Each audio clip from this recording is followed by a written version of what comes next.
forces. No members of parliament were injured, but a woman and child were killed during the attack. All 6 attackers were killed by police.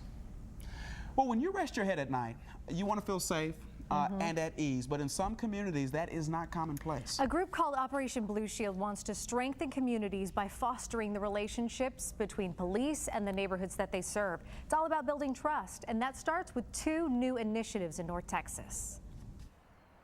Dallas turned blue for Operation Blue Shield this year, a group all in, hoping to create safer neighborhoods across North Texas. At the core, bridging relationships between police and the communities they serve. Sherilyn Smith-Rudolph, the executive director, says now more than ever, we need to unite as Americans and get serious about this issue. And that starts with conversation.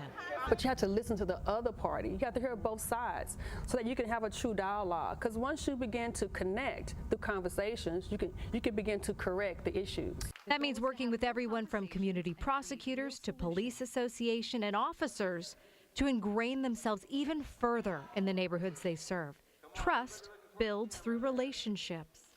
Have true community outreach initiatives and programs that bring the community with our law enforcement agencies and begin dialogue, begin rebuilding the trust, begin to dialogue and understand what the needs are to make it a better community for all. The hope is safe neighborhoods, more home ownership, and jobs. This month, Operation Blue Shield will start a speaker series and church swaps. That means getting local pastors and their members to visit each other's churches. Even the kids will be swapping on a regular basis. And we have to look at what the possibilities are.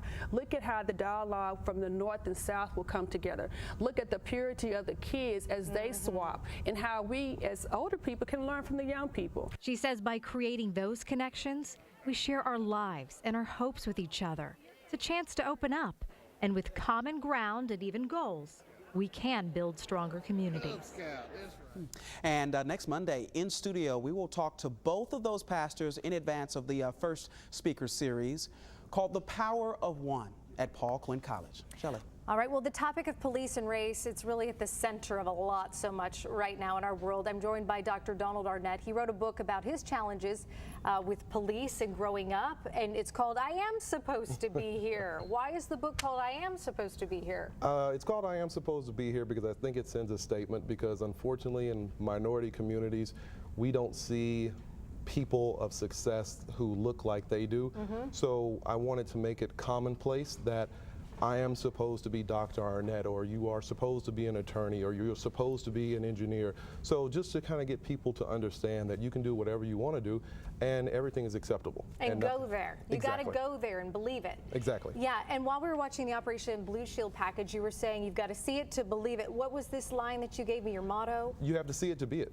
So if you have someone who's never seen someone who looks like you, who does what you do, or does something that you would like to do, it's kind of hard for you to aspire to have those dreams. So the more opportunities that we have to show young people what success looks like and how they can actually see someone who looks like them doing something different, then I think it's a lot easier for them to aspire to be that. That's why it's easy for people to aspire to be athletes and entertainers, because that's what they see all the time. So if they see other things, then the aspirations can be much broader. It's what they model after. It's the role model. And then you're also trying to help people understand that even if your situation with the police officer isn't ideal, and you feel like you're in the right and they're in the wrong, and they feel like they're in the right and you're in the wrong, you still have to handle it in a certain way. Comply, comply, comply. Comply. The McKinney video that we saw a few weeks ago really showed a lot of things. And one thing that I don't think we put enough positive emphasis on was the police officers that did everything the right way. We obviously put a lot of attention on the young man who actually resigned ultimately and probably didn't do things the way according to protocol.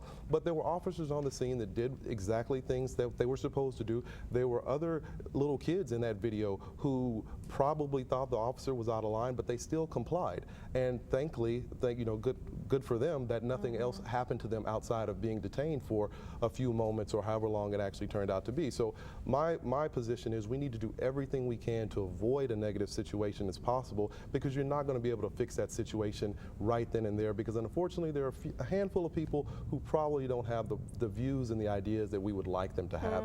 And we live in a realistic world and unfortunately not an idealistic world.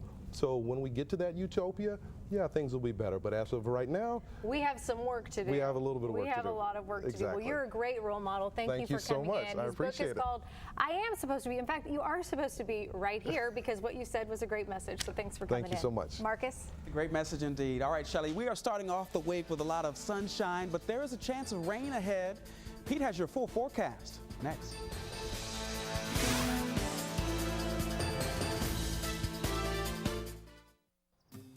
I got this.